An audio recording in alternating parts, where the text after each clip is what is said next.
Hello and welcome. I'm Kriti Mehta and you're watching Primetime Asia on NewsX World. Let's take a look at the top headlines this hour. Hong Kong's High Court is all set to hand down a verdict in the trial of media tycoon and China critic Jimmy Lai. Lai has pleaded not guilty to two national security law charges of conspiracy. In a major step to boost ties with China, India is all set to issue Chinese business visas within a month. In response, China has lauded the move as a positive action from India to facilitate people-to-people exchange. Bangladeshi President Mohammad Shahabuddin has said that he plans to step down midway through his term, saying he has felt humiliated by the interim government.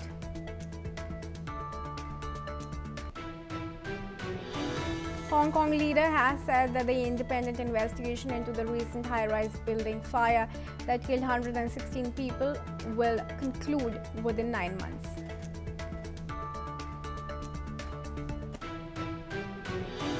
Nepal's anti-graft protests in September has reportedly caused more than $586 million in losses to Nepal's $42 billion economy, as per the government of Nepal. Chinese Foreign Minister Wang Yi, while hosting Brunei's second Minister of Foreign Affairs, has shared that China is ready to work with Brunei to maintain high-level exchanges and collaboration to further accelerate China-Brunei ties.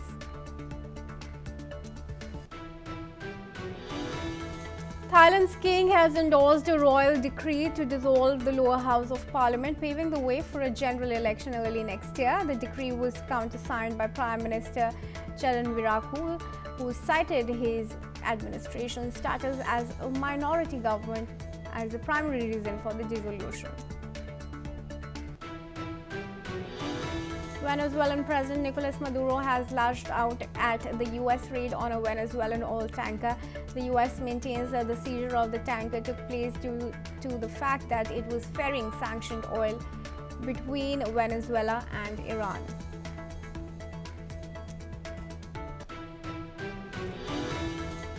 And viewers, let's start with the top focus here on Primetime Asia. Now, Hong Kong is set to deliver a major national security verdict on the 15th of December in the closely watched trial of pro-democracy media tycoon Jimmy Lai. The 78-year-old founder of the now shuttered Apple Daily has been in jail since 2020, but much of it in solitary confinement. He faces charges of foreign collusion and seditious publication, offences that could put him behind bars for life. Journalists and supporters have already begun lining up outside the West Kowloon courthouse ahead of the ruling. The trial, running for 2 years despite expectations of just 30 days, has drawn strong criticism from Western governments and press freedom groups who call it politically motivated. China says it firmly supports Hong Kong in punishing acts that threaten national security. Meanwhile, Lai's family and rights groups voice growing concerns about his deteriorating health behind bars. Let's listen to what the Chinese Foreign Ministry spokesman Guo Zhikun had said.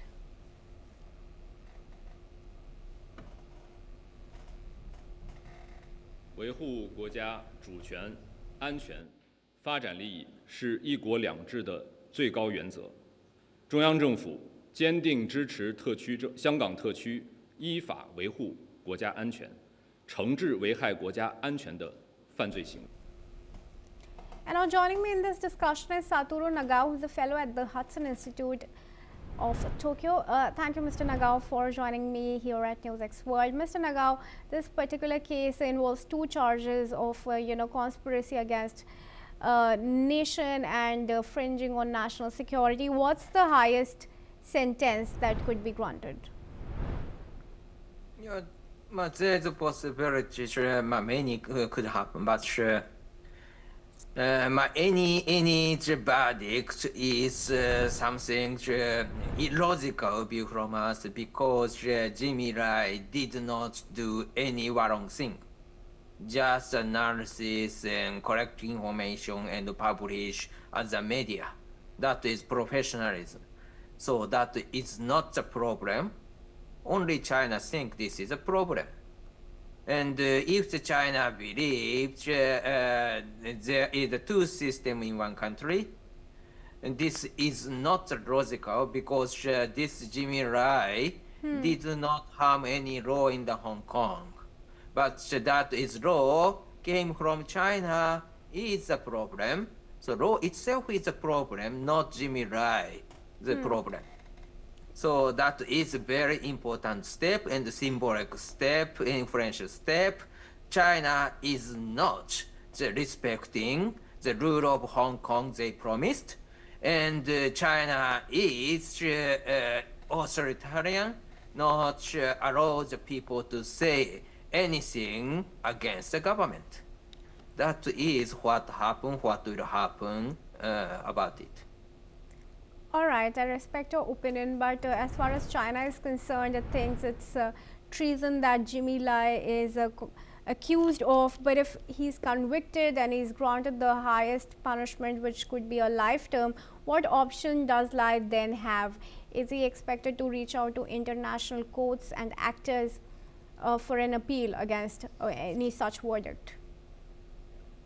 In this case, of course, the country around China should realize China is dangerous, risky neighbor, and try to coordinate against China and try to persuade the Chinese who have the will to resist the Chinese authority. So that these are the maybe reaction we can do against China just now. Because the Chinese government do not care about the reputation about it.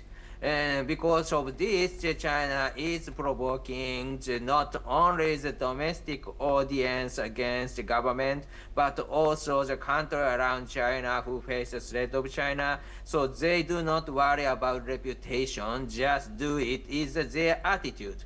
But in the long run, it will harm China's interest itself.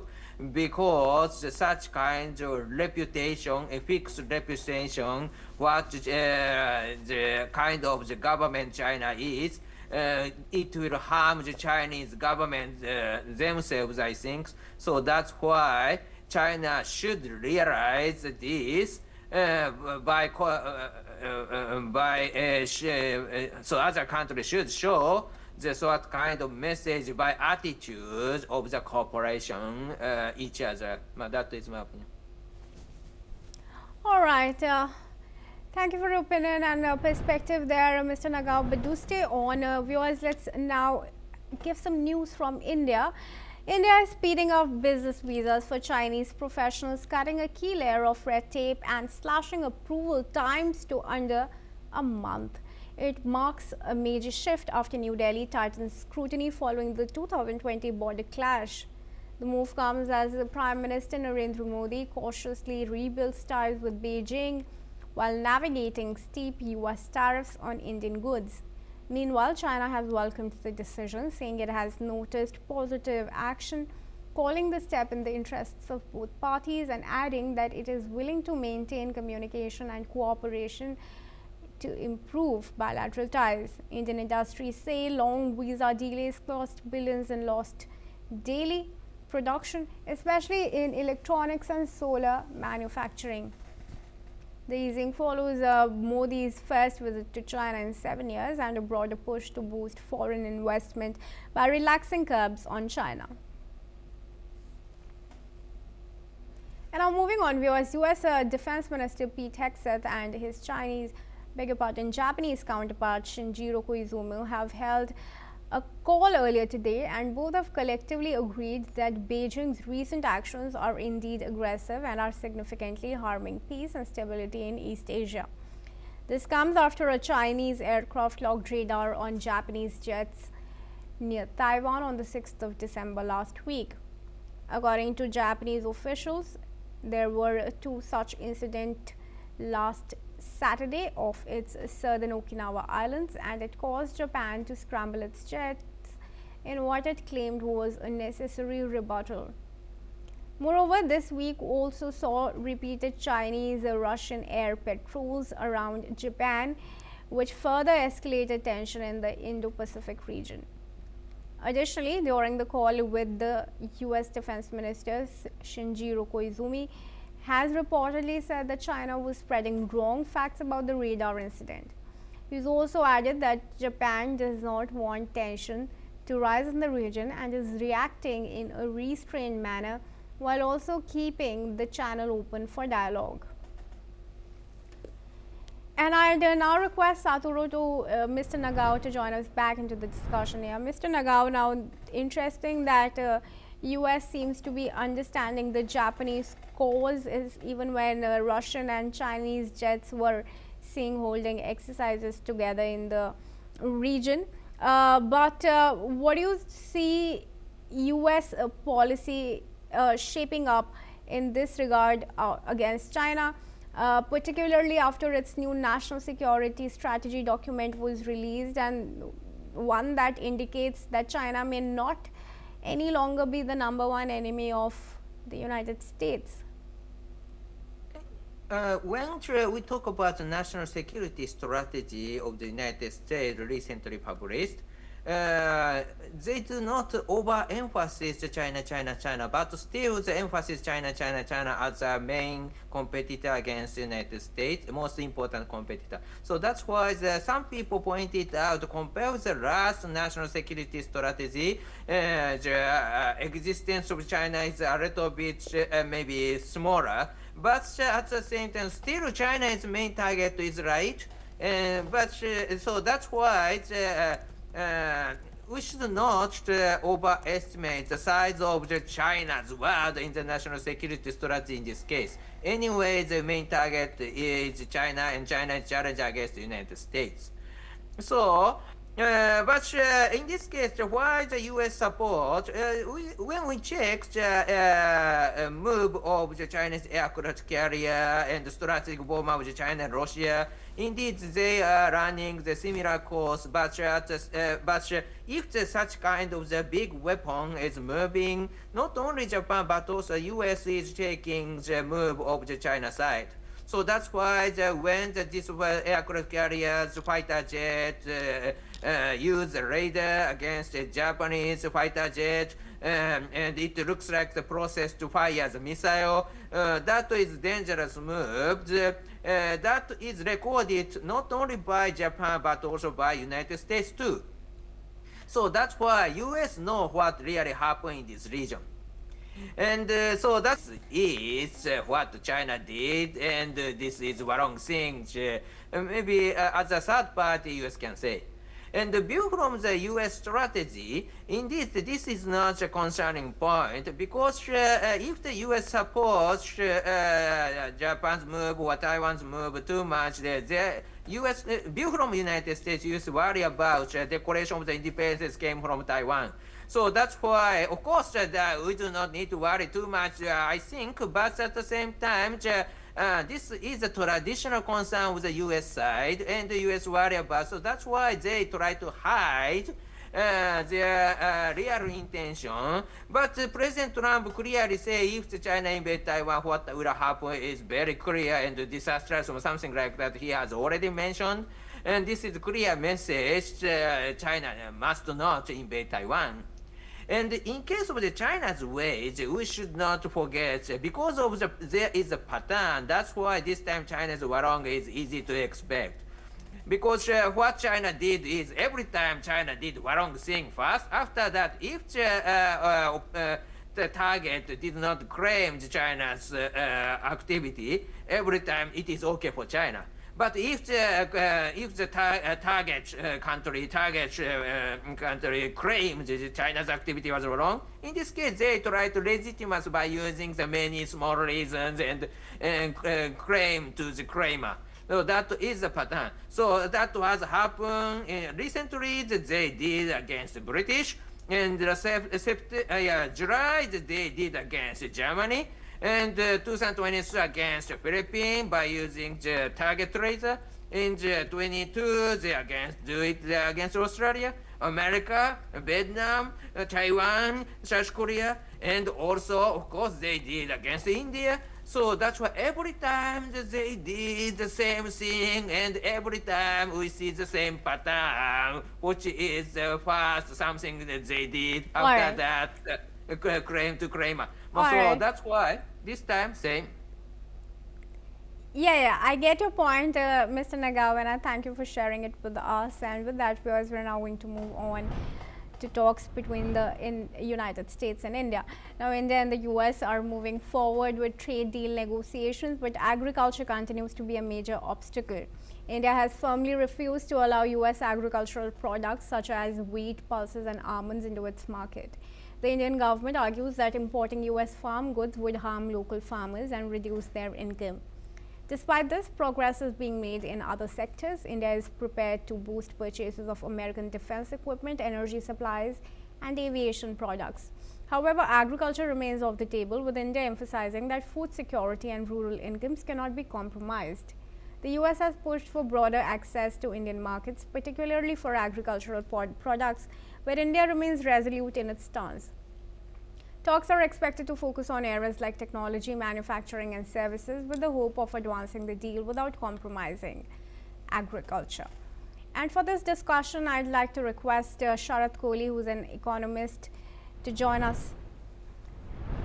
Thank you, Mr. Kohli, for joining us here at NewsX World. We do appreciate you taking time out for us. Now, it's very crucial how India's reaction to accessing the farm market is concerned. Do you think the approach that India seems to be taking is prudent, one that would protect our domestic farmers, or how do you see it, especially after the US trade representative Jameson Greer, who had held talks, had said that it's the best possible offer, the best ever market access offer, as high stakes trade talks are still expected.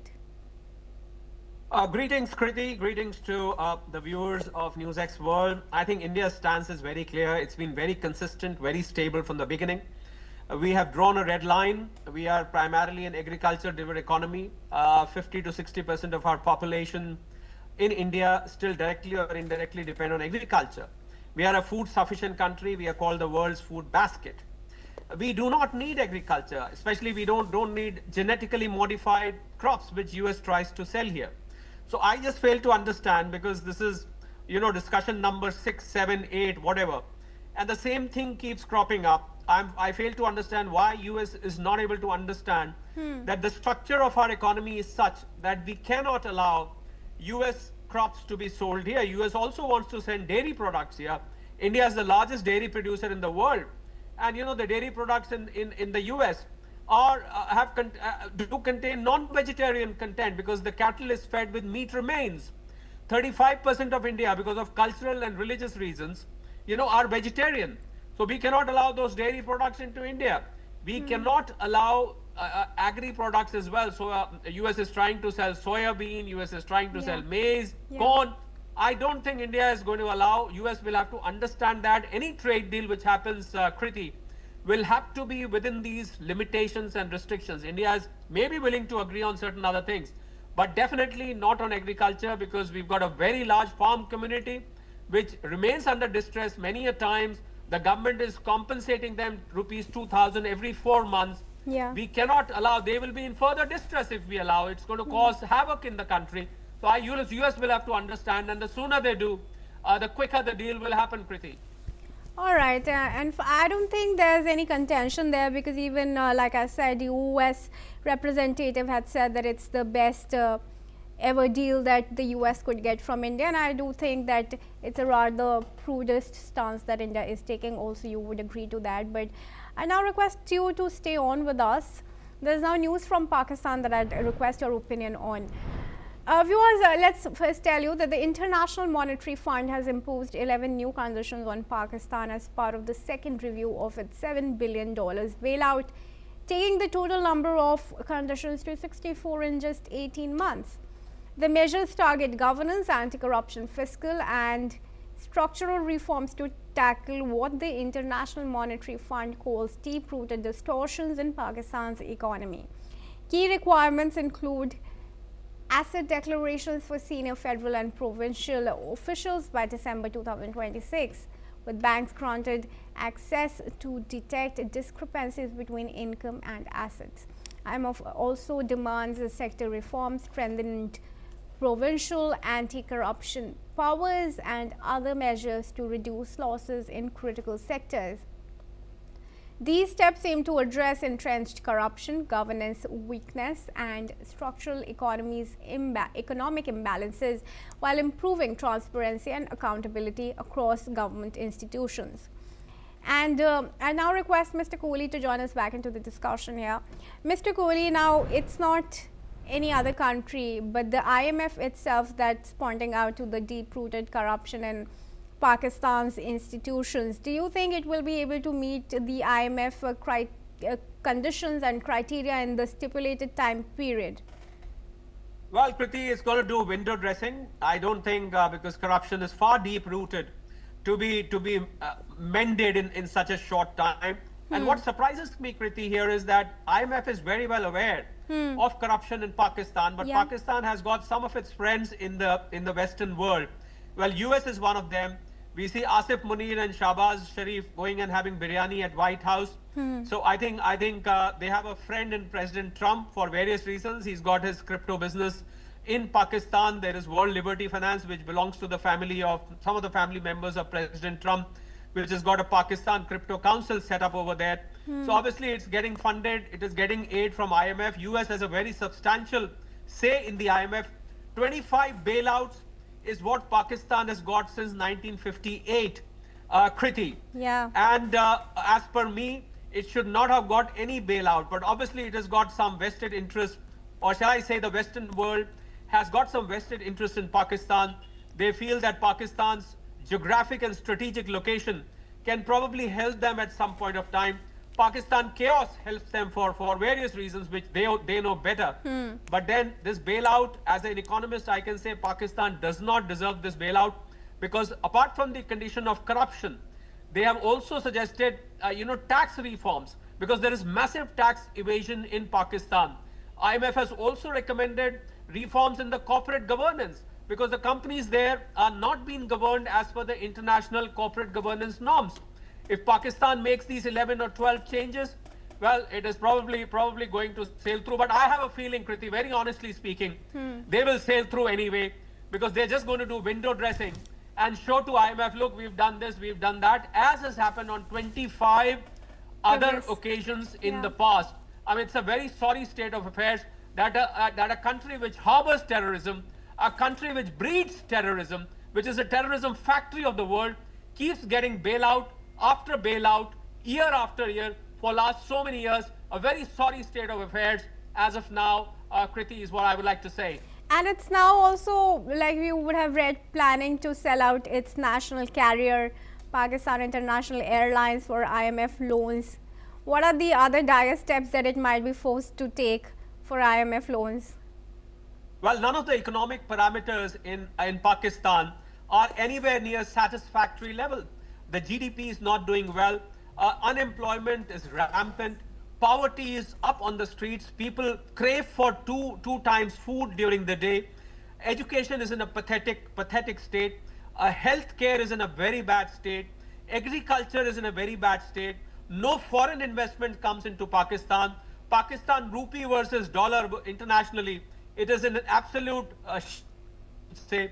Pakistan Stock Exchange in Karachi does not stand anywhere. None of the economic parameters, it doesn't have foreign exchange reserves, by the way, which is why bailouts come. None of the economic parameters and high frequency indicators, Kriti, point towards a country which can probably drive on its own. So what Pakistan does is take one loan, return the loan from the previous one, or borrow from Saudi Arabia, borrow from China, borrow from Turkey. Pakistan has some friends who keep helping, I think, for their own interest. It is not because Pakistan is a very good country. Pakistan is a very successful country. For me, economically speaking, Kriti, Pakistan is a failed state. It is simply surviving on loan after loan, bailout after bailout, which it does not deserve by any means. I'm sure. Thank you for your opinion there, Mr. Kohli, and for that insightful conversation with NewsX World. And let's shift our focus now. It's been 11 years now since the disappearance of the Malaysian Airlines flight MH370. 239 people were on board, and the situation remains one of the world's greatest aviation mysteries. The Boeing 777 went missing on its way from Kuala Lumpur to Beijing on March 8 in 2014. More than 150 Chinese passengers and 50 Malaysians were on the flight, as well as citizens of France, Australia, Indonesia, India, the US, Ukraine and Canada, among others. Jiang Xiaoyun was one of the 239 people aboard the flight. Her son Jiang Hui recalled her waving goodbye before boarding her Malaysia Airlines flight, a bag on her shoulder, as she promised to return with souvenirs. The son, who is still looking for answers, had this to say. Listen in. 不去法院做死亡宣告，不亲口承认亲人已经死亡了，这23个人将得不到任何1分钱的赔偿。我觉得这个是，也包括我在内，我觉得这个是让我去承认我的母亲，在没有任何证据的情况下，让我去宣告她死亡，这个让我很难接受。我觉得这不是很人道的事情，而且在我们认为，不管是中国法律还是世界的法律，都有它有温度的一面，但是我们没有感觉到这个法律的温度。That's a wrap on Primetime Asia. Thank you for staying tuned to NewsX World for all international news and updates.